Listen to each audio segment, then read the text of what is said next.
اسلام آباد کی انسداد دہشت گردی عدالت نے جوڈیشل کمپلیکس سے حملہ کیسز میں مسلسل غیر حاضری پر پی ٹی آئی رہنماؤں مراد سعید، حماد اظہر اور فروخ حبیب کو اشتہاری قرار دے دیا۔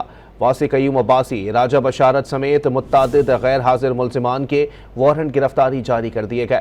مزید جانتے ہیں ڈان نیوز کے نمائندے طاہر نصیر سے۔ طاہر، مزید اپڈیٹ کیجیے گا۔ جی دیکھیں، پی ٹی آئی رہنماؤں کے خلاف جوڈیشل کمپلیکس حملہ کیس میں اہم پیش رفت سامنے آئی ہے۔ عدالت نے مسلسل غیر حاضر رہے ہوئے ملزمان کو اشتہاری قرار دے دی ہے۔ سماعت انسداد دہشت گردی عدالت کے جج طاہر عباس سپرا نے کی۔ عدالت نے مسلسل غیر حاضری کی بنیاد پر مراد سعید، حماد اظہر اور فرح حبیب کو اشتہاری قرار دے دیا ہے۔